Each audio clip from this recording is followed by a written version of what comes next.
Olá, meus queridos, da disciplina de Sistemas Agroflorestais, os SAFs. Venho aqui com mais uma videoaula para vocês. Hoje falaremos sobre o histórico, a abrangência e a classificação desses sistemas. Prometo que será uma aula bem interessante e vocês irão sair com novos conhecimentos adquiridos aí a respeito da disciplina, certo? Então, gente, para falar sobre um histórico, a gente tem que voltar aí a um passado não tão muito distante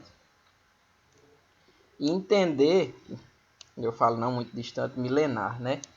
Então, entender que isso não é uma coisa muito nova. Eu estou sendo meio que irônico, mas a gente tem hoje uma condição de, nós estamos acostumados a ver determinadas palavras, determinadas coisas, e quando a gente vai ver realmente na origem, os nossos antepassados já faziam há muito tempo, só que era com outros nomes e eram de outros modos. Então as coisas elas vão se adaptando, vão mudando com o tempo, né? Então a gente busca aí, desde na Ásia, na América Latina, aí há muitos anos atrás, o pessoal já praticava esse tipo de agricultura, né? Essa agricultura sintrópica que hoje é chamada, né? Se a pessoa lá nessa época que esse pessoal praticava chegasse lá e dissesse: "Olha, vocês estão fazendo agricultura sintrópica". O que é isso, né? Pelo amor de Deus, não ia entender nunca. Então hoje é um nome bonito, é SAFs, ou então agricultura sintrópica, né? Então evoluiu ao longo do tempo, melhorou aí algumas situações, só que isso não é de hoje. Então isso é uma prática milenar, tá? Como ciência em si, a gente só tem a evolução dela como ciência a partir das décadas de 80 e 90. Foi que começou-se a se pensar, de uma maneira mais tecnificada, a produção via agroflorestal. Em 1977 foi criado, esse é o primeiro centro em si para pesquisa agroflorestal, foi criado lá no Quênia, em Nairobi, é o famoso ICRAF, isso existe até hoje, é muito famoso. Então esse foi o primeiro centro de pesquisa agroflorestal criado no mundo, para tratar aí dos cultivos em agrofloresta. Na situação de Brasil, nós temos esse rapaz aí que ele é conhecidíssimo, na verdade ele é tido como o pai da agricultura sintrópica, principalmente no Brasil, né? O pai dos SAFs. Esse é o Ernest Gust, esse é um suíço. Esse suíço ele veio para o Brasil e começou seus trabalhos numa fazenda lá no estado da Bahia. E aí ele virou referência nessa situação da agricultura sintrópica, trabalhando com esses sistemas agroflorestais, tá? Vem mais tarde o Rebraf. Em outra aula eu vou falar sobre o Ernest para vocês, tá? Toda a condição dele a nível de Brasil. Aqui eu estou passando só uma condição histórica para vocês. Mais tarde, em 1990, vem a criação desse instituto, a Rede Brasileira Agroflorestal, que é o Rebraf, a Rede Brasileira Agroflorestal. Então, é criado um instituto para pesquisar essa situação aí das agroflorestas no Brasil. Esse é um marco para a gente, porque até então não se tinha nada a respeito de agrofloresta, né? E atualmente o que a gente tem, era para ter colocado uma fotozinha aqui de algumas Embrapas que trabalham com isso, aqui da Roraima é uma delas. Nós temos as sedes de Embrapa que trabalham com isso. Nós temos a Embrapa Floresta, a Embrapa Agro-Silvio-Pastoril. Fora essas, todas as unidades da Amazônia em si, elas são tidas como CEPAF, que é Centro de Pesquisa Agroflorestal. Então, a Embrapa Roraima, ela é uma CEPAF, ela é um Centro de Pesquisa Agroflorestal.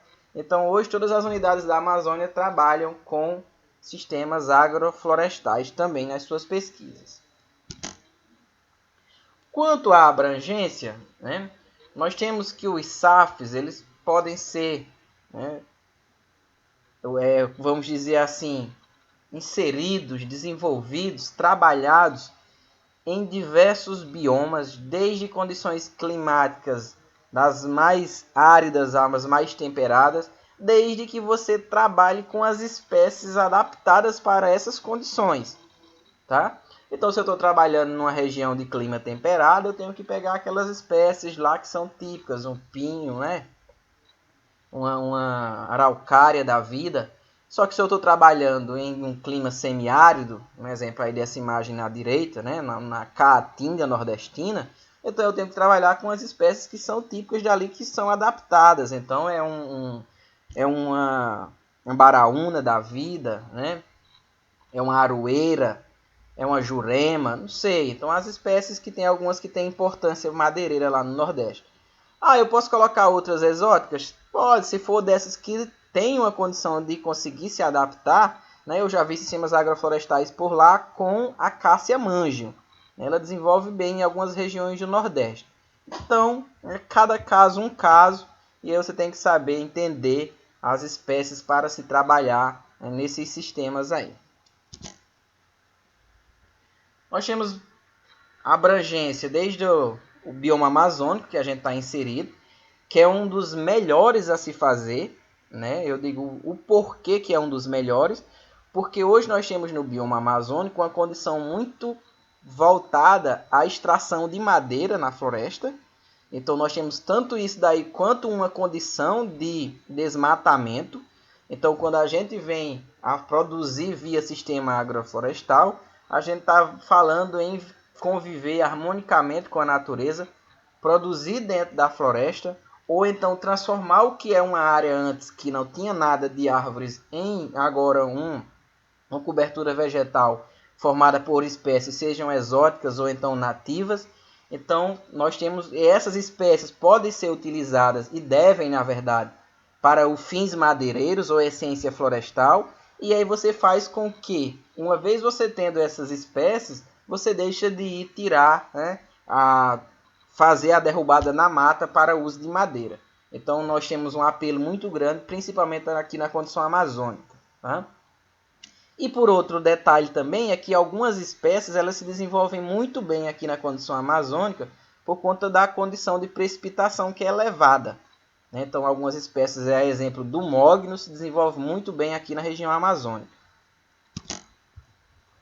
Na caatinga pode ser utilizado tranquilo, sem problema nenhum no bioma caatinga. Como falei, a depender das espécies que você está trabalhando lá. Então, espécies nativas ou exóticas que possam se adaptar a determinadas condições lá, principalmente na época seca, mas você pode estar utilizando aí sem problema nenhum. No Cerrado, né, hoje é um dos locais que mais se pratica essa situação de sistemas agroflorestais, só que aí eu falo que esses sistemas agroflorestais via Cerrado, ele já tem uma outra conotação, e aí já é uma nova classificação, principalmente via Embrapa, que é os sistemas de integração, que para mim é a mesma coisa, tá? Então esse mortal que vos fala considera uma mesma coisa. O negócio é que quem quer trabalhar na essência mesmo do sistema agroflorestal, ele busca, na verdade, um emaranhado de espécies ali em convívio, em harmonia e tudo mais, que muitas das vezes pode até inviabilizar, né? E você fica com aquele aparato de não ter uma cultura principal, uma espécie principal, para você estar, né, usufruindo daquilo de forma comercialmente, onde eu quero chegar.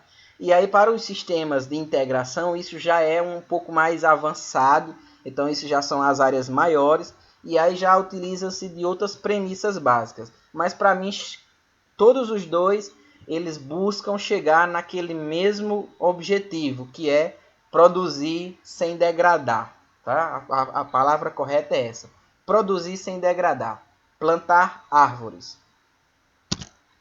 Então a gente tem aqui a Mata Atlântica também, pode ser utilizado sem problema nenhum, que é outro bioma que tem uma precipitação muito boa.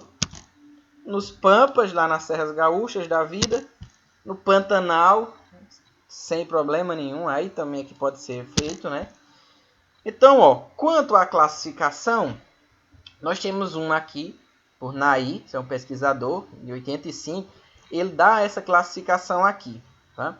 Os sistemas agroflorestais, eles podem ser estrutural. O que é estrutural? Ele vai se referir à composição, a esse arranjo espacial do componente arbóreo, ou seja, das árvores, né? Isso vai implicar principalmente relacionado à sua estratificação vertical. O que isso implica? A estratificação vertical, gente, como essa imagem aqui está mostrando, é que eu tenho uma condição de espécies que vão produzir uma copa mais avantajada e mais elevada em relação a outras espécies que são mais rasteiras. Então, nesse exemplo aqui, nós temos pimenta do reino associado com a outra espécie aqui no meio. Então, essa aqui é uma classificação estrutural, onde eu tenho uma espécie arbórea, uma árvore, e ela está acima, a copa dela está acima de uma outra espécie agora que eu estou utilizando também de forma comercial, aqui uma pimenta do reino. Então isso daqui é o que a gente chama de uma classificação estrutural. Refere-se a essa composição aqui do arranjo, tá? Então umas mais altas, umas mais baixas. Aqui eu dei um exemplo só com duas, né? Só que se a gente for pegar a mata, na mata natural, a gente vai ver essa estratificação, né, bem detalhada, bem bonita. Desde aquelas árvores que a gente chama de clímax, né, que são as de topo mesmo, as castanheiras da vida aí, pegando como exemplo aí o bioma amazônico. E você vai ter aquelas outras que estão num patamar meio que intermediário, né? E você vai pegar aquelas ou que são as pioneirazinhas lá embaixo, ou que já são espécies típicas, né, adaptadas a essa condição de sombreamento. Então isso daqui é a estratificação. Então, ó, as espécies pioneiras ou então as adaptadas já a ficar nessa condição aqui, né, menores, mais sombreadas, as intermediárias e as clímax. Aqui a gente tenta trabalhar no sistema agroflorestal exatamente nesse princípio. Por quê? Cada um busca aí uma condição de, principalmente de obtenção de radiação solar totalmente diferente. Então, e a depender das espécies também, elas têm as suas exigências quanto à luz. Então, nós temos espécies que têm folhas de sombra e folhas de luz, né? Então, folhas de sol. Cada uma com uma condição de absorção totalmente diferente da luz. Com a outra situação aqui, a outra classificação é a funcional. O que é isso? Vai se referir à função ou papel do componente arbóreo da árvore, tá? Dentro do sistema. Pode ser para fins madeireiros, né? Pode ser para fruto, como tem aqui a jabuticaba da vida. Tá? Pode ser para semente, pode ser para forragem, pode ser para lenha, né? Ou então para serviços, né? Lembrem-se bem do que eu falei para vocês sobre bens e serviços. Os bens, né, que as árvores proporcionam, é uma retirada direta, né, é um benefício direto dela para conosco. Ou seja, é uma lenha que ela está oferecendo, é uma madeira para carvão, é uma estaca, né, é uma fruta. Então, são bens diretos. Os serviços, lembrem-se que são aqueles que, em função da árvore estar ali presente, causam, né? Elas vão causar um benefício para vocês, seja na forma de quebrar um vento, seja na forma de proteger um plantio, alguma coisa, alguma propriedade por cerca viva, seja para conservar o solo, seja para fornecer matéria orgânica, né? Para fixar nitrogênio do solo. Então, todas essas funções aí. Então, isso daqui é um sistema que a gente classifica ele como funcional. Nós temos uma classificação socioeconômica, que diz respeito ao nível de utilização desses insumos, né? E aí, dentro dessa classificação socioeconômica, vai de encontro exatamente com os objetivos comerciais do sistema. Então, se é um sistema simples que não emprega praticamente ninguém, ou então só a família, ou é um sistema mais avantajado que precisa de uma quantidade muito grande de mão de obra ou maquinário e tudo mais, né? Então, tem essa classificação aí também via socioeconômica. Uma outra classificação é ecológica. O que é isso? Como é que é a classificação ecológica? Essa classificação ecológica ela vai se referir às condições ambientais e de sustentabilidade, desses sistemas. Por quê? Ele vai assumir que determinados sistemas eles vão ser mais apropriados que outros por uma condição ecológica. Como assim? Ora, um exemplo, essas imagens que eu trouxe aqui para vocês. Se eu estou num ambiente amazônico, é mais ecológico eu escolher como espécie florestal uma castanheira do que um pé de eucalipto ou um mogno que é exótico. Por quê? Porque, gente, se essa espécie ela é típica, ela é nativa da região amazônica, isso implica que haverá animais, né? Sejam pássaros, seja mamíferos, seja qualquer um aí, haverá animais que irão se beneficiar, seja do consumo da folha, seja do consumo do fruto, da madeira, qualquer coisa que seja, mas irá se beneficiar dessa árvore. Então, ecologicamente, eu estou trabalhando de uma forma harmônica com a natureza. Diferentemente de eu chegar aqui e plantar um eucalipto. Eucalipto, só quem come eucalipto é aquele animalzinho bem bonitinho lá da Austrália, que eu esqueci até o nome dele agora, koala, né? O famoso koala, pronto. Só quem come eucalipto é koala, né? Então, ó, o que acontece? Ou koala ou formiga, folha para fazer chá. Então, gente, a condição ecológica é totalmente diferente você plantar espécies nativas do que você plantar espécies exóticas. Isso que eu estou falando do ponto de vista ecológico. Agora você vai dizer, mas e aí se eu quero madeira e eu preciso disso, disso e disso? Aí não. Aí você vai escolher as suas espécies que você tem conhecimento que são próprias para a sua finalidade, o que você deseja. Mas do ponto de vista ecológico, eu tenho que prezar por espécies nativas. Tá?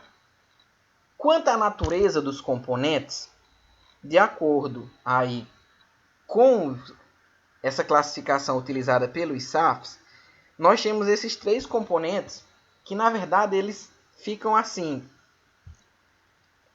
Esses nomes já são antiguíssimos. E o que hoje os nossos sistemas de integração são é exatamente esses nomes. Né? A agrisilvicultura, que é árvores com cultura, que é a famosa integração, né, lavoura-floresta, que é a ILF. Nós temos a silvopastoril, que é árvore com animais, que tem a nossa classificação também voltada ao sistema de integração. E a agrosilvopastoril, que é os três juntos, que é o ILPF. Né? Então, o que acontece? Todas essas classificações aqui, elas são antiguíssimas e todas chegam no mesmo, vamos dizer assim, objetivo lá no final. E aí, ó,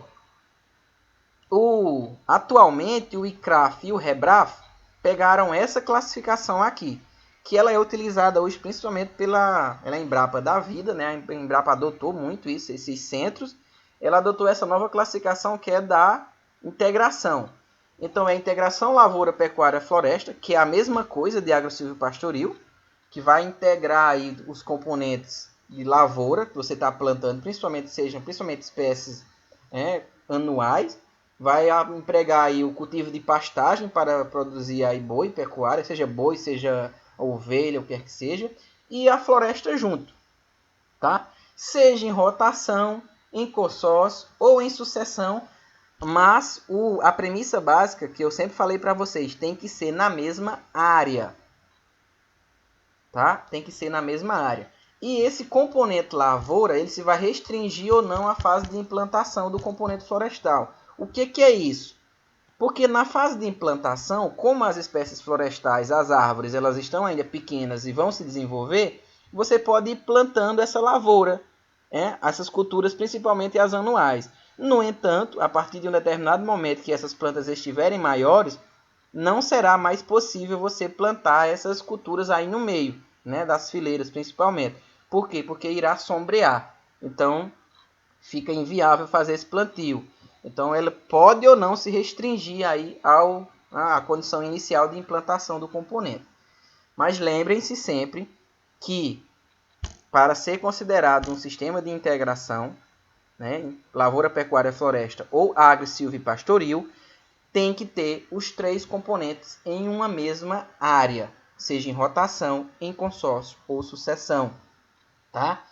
Para os que ainda têm dificuldade de entender o que é esses 3 itens, rotação, consórcio e sucessão, rotação é a retirada de uma determinada espécie e a colocação de outra em função de um ano. Tá? Essa em função do ano pode não ser em função da condição dos 365 dias, mas eu digo em função de períodos, o que a gente entende como safras ou período chuvoso de cada ano. Então a rotação funciona exatamente assim. Então na área que nesse ano eu plantei soja, no próximo ano eu vou plantar milho. Tá? O consórcio é o quê? 2 ou mais espécies ao mesmo tempo na mesma área. Então estou fazendo um consórcio. O famoso plantio de feijão junto com milho, que o nordestino faz há muito tempo já, é um consórcio aí, né, muito utilizado. E a sucessão, suceder saiu um, colocou o outro. Então, para que aconteça a sucessão, diferentemente da rotação, ela tem que ser ali e agora. Ela não pode esperar uma nova safra para acontecer. Tá? Então, o cultivo em sucessão é esse. Você pode até plantar a mesma cultura, só que você colheu uma, já planta novamente. Isso é cultivo em sucessão, tá certo? O que hoje nós temos muito em cultivo em sucessão é o famoso milho safrinha. O que é o milho safrinha? Você produz a soja no período chuvoso, quando colhe a soja, planta o milho. Colheu, já plantou o milho. Por quê? Porque o milho vai aproveitar das últimas chuvas aí do período chuvoso. Então, o milho safrinha é cultivado em sucessão à soja e não em rotação. Tá? Há uma diferença. Se fosse em rotação, esse milho teria que ser plantado nessa mesma área, só que no próximo ano, na próxima safra. Nós temos outras integrações aí, que é pecuária-floresta, que é a mesma coisa silvopastoril. Né? Nós temos a integração lavoura-floresta, que é silvia-agrícola. Vai ser a floresta e a lavoura. Né? Nesse caso aí não vai ter os animais. Lembrando-se sempre naquela mesma situação de consociação, tá? Ou então de sucessão. Sempre, sempre. Rotação, consociação ou sucessão tem que haver dentro desses componentes aí. Mas e se ficar só um? Se eu escolher determinadas espécies que não permitem eu fazer essa sucessão ou rotação? Não tem problema, continua sendo, tá? Só que, quando você vem para aqui, para o sistema de integração, ele preza, tá? Ele preza pela rotação, pelo consórcio ou sucessão na mesma área. Quando você não faz isso, você está fazendo o que a anterior classificação falava. Que você pode fazer esse plantio aí, desde que não tenha necessidade de você rotacionar. A exemplo, em vez de você escolher uma espécie que seja anual, você escolhe uma perene. E aí você deixa ela no meio lá das árvores, tipo uma frutífera perene. Né? Você não vai fazer nem rotação, nem sucessão. Ela vai ficar lá. Atualmente nós temos as siglas, né? E esse símbolozinho aqui, essa marca do ILPF, hoje ela é utilizada muito pela Embrapa, que é os sistemas de integração. Tá? Quanto a esses componentes incluídos e a associação entre eles, nós temos várias classificações aí. Tipo, nós temos um sistema agroflorestal que ele é tido como sequencial. O que é o sequencial? Vai acontecer que, num primeiro momento, que você fez o plantio das espécies florestais, aquilo que eu falei lá anteriormente, que é propício de você plantar outras culturas no meio, principalmente anuais, porque a espécie ainda está nova, né? A espécie florestal que você está plantando, você vai e planta outras culturas no meio. É sequencial porque, a partir de um determinado momento, você não vai mais conseguir plantar ela lá porque as árvores cobriram, sombrearam. Então, você não vai mais cultivar, deixou de ser um sistema aí completo com uma cultura no meio em consórcio. Mas, em um certo momento da vida dele, foi um sistema agroflorestal. Mas só que esse daí ele é tido como sequencial. Esse é o simultâneo. O simultâneo é o sistema de integração como um todo, né? Principalmente lavoura, pecuária e floresta. Esse é o simultâneo. Então, vai ter a integração simultânea e contínua de cultivos anuais e perenes, árvores madeiráveis ou de uso mútuo e a pecuária junto. Tá? Então, tá aí. É tudo junto e misturado. Lembrem-se sempre que tem que ser na mesma área. Ah, mas eu tenho uma fazenda e tenho 10 hectares com cultivo de eucalipto. Eu tenho do lado dela, tenho 10 hectares que eu plantei milho. E do lado tem 10 hectares que eu crio umas vaquinhas lá. Você não tem sistema de integração. Você tem apenas monocultivos de eucalipto e de milho e uma pequena criação pecuária bovina. Tá? Você não tem sistema de integração. Para ser sistema de integração ou agroflorestal, como queira falar, tem que ser tudo na mesma área, simultaneamente. Tá? Os sistemas complementares são aqueles em que o objetivo principal não é um benefício direto. Sejam que aqueles que eu falei para vocês que a árvore nos fornece. Pode ser cerca viva, o pessoal gosta muito, aqui no estado de Roraima o pessoal gosta muito de fazer com sanção do campo, que é a famosa sabiá, né? Ou então cortinas quebra-vento, que é para barrar a velocidade do vento. Aqui no lavrado, principalmente, é interessantíssimo fazer quebra-vento, principalmente para quem vai cultivar banana. Tá? Banana tem um problema com o vento na folha que, né, rasga toda a folha da planta. Aqui eu trouxe alguns exemplos para vocês bem interessantes, principalmente dos sistemas de integração. Aqui a gente tem um consórcio de seringueira, né, com soja. Aqui, terceiro ano agrícola, então seringueira com soja, isso aqui lá no Mato Grosso. Aqui eu tenho um aqui agora no consórcio com eucalipto, né, soja e eucalipto, segundo ano. Aqui eu tenho um com pinho cuiabano e braquiária rosiziensis aqui com 4 anos, esse sistema, né, a boiada aí no meio do braquiária. Aqui eu tenho um com mogno africano e feijão calpi, né, do segundo ano de cultivo aí. Esse aqui eu tenho um que eu peguei da Seplac, que é bem interessante. Esse daqui é açaí, teca e cacau, tudo junto. Veja que interessante aí, ó. São 3 espécies perenes, né? Então aquela condição lá da rotação e da sucessão, nesse caso aqui ela não existe, né? Aqui é tudo perene. Então aqui o que acontece? Esse sistema aqui ele tem uma condição daquela estrutural que eu falei para vocês lá do estrato, em que nós temos umas árvores que pegam o estrato superior. Nesse caso aqui é a teca, é a que está mais alta lá, pegando aquele, né, os primeiros raios de sol, de luz que está vindo lá. Depois nós temos o açaí um pouco mais embaixo, mais sombreadinho um pouco. E mais embaixo ainda nós temos o cacau, que é uma espécie que ela, né, na verdade é uma espécie típica que gosta de sombra, assim como o café.